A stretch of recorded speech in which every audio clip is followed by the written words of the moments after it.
আন্তর্জাতিক টি-টোয়েন্টি ক্রিকেটে দুটো অনন্য এবং অসাধারণ রেকর্ডের জন্ম দিলেন পাকিস্তান টি-টোয়েন্টি দলের অধিনায়ক বাবর আজম।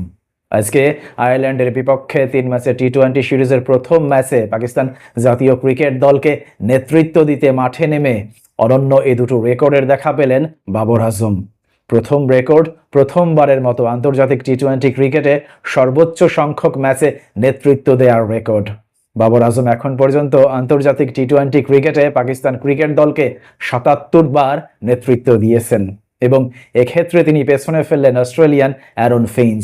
অ্যারন ফিঞ্চ ৭৬টি ম্যাচে অস্ট্রেলিয়া জাতীয় ক্রিকেট দলকে নেতৃত্ব দিয়েছিলেন এবং একই ম্যাচে তিনি আরও একটি রেকর্ড গড়েছেন।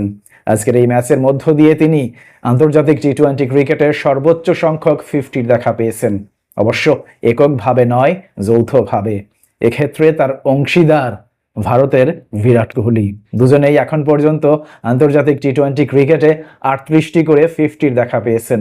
অবশ্য বিরাট কোহলির থেকে এক্ষেত্রে এগিয়ে থাকবেন বাবর আজম, কারণ বিরাট কোহলি 38টি 50 দেখা পেয়েছেন 109টি ইনিংস ব্যাট করে। সেক্ষেত্রে 108 ইনিংস ব্যাটিং করে 38টি 50 দেখা পেয়েছেন বাবর আজম। কিন্তু বাবরের এমন দুটো অনন্য রেকর্ডের দিনেও তার দল পাকিস্তান আয়ারল্যান্ডের বিপক্ষে প্রথমবারের মতো টি-টোয়েন্টি ক্রিকেটে পরাজয়ের স্বাদ বরণ করল। প্রথমবারের মতো পাকিস্তান জাতীয় ক্রিকেট দলকে টি-টোয়েন্টি ক্রিকেটে আয়ারল্যান্ড 5 উইকেটের ব্যবধানে পরাজিত করল এবং এই জয়ের মধ্য দিয়ে 3 ম্যাচের এই সিরিজে 1-0 ব্যবধানে এগিয়ে গেল আয়ারল্যান্ড।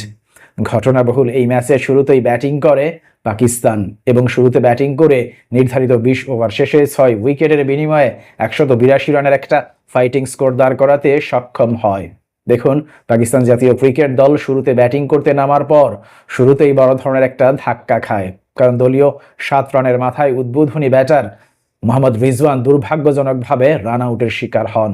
যদিও বা পরবর্তীতে দ্বিতীয় উইকেটে দলীয় অধিনায়ক বাবর আজম এবং সাইয়ুম আইয়ুব 57 বল মোকাবেলা করে 85 রানের একটা দুর্দান্ত পার্টনারশিপ গড়ে তুলেছিলেন এবং পরবর্তীতে এই পার্টনারশিপের উপর ভর করেই শেষ দিকে ইফতেখার আহমেদ এবং শাহিন শাহ আফ্রিদি দুটো ক্যামিও ইনিংস খেলেন, যে কারণে শেষ পর্যন্ত 20 ওভার শেষে 6 উইকেটের বিনিময়ে 182 রান করতে সক্ষম হয় পাকিস্তান ক্রিকেট দল।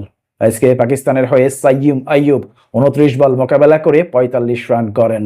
দলীয় অধিনায়ক বাবর আজম 43 বল মোকাবেলা করে 57 রান করেন এবং শেষ দিকে ইফতেখার আহমেদ 15 বল মোকাবেলা করে 37 রানের একটা ক্যামিও ইনিংস খেলেন এবং শাহিন শাহ আফ্রিদি 8 বল মোকাবেলা করে 14 রানের আরও একটি ক্যামিও ইনিংস খেলেন। ফলশ্রুতিতে 20 ওভার শেষে 6 উইকেটের বিনিময়ে 182 রানের পুঁজি দাঁড় করাতে সক্ষম হয় পাকিস্তান ক্রিকেট দল।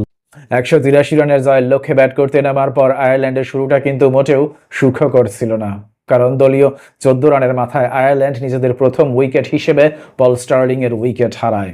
পরবর্তীতে দলীয় 27 রানের মাথায় দ্বিতীয় উইকেট হিসেবে লরকান টাকারের উইকেট হারায়। যদিও বা পরবর্তীতে অ্যান্ডি বালবার্নি এবং হ্যারি টেক্টর মিলে 52 বল মোকাবেলা করে 77 রানের একটা দুর্দান্ত পার্টনারশিপ গড়ে তুলেছিলেন।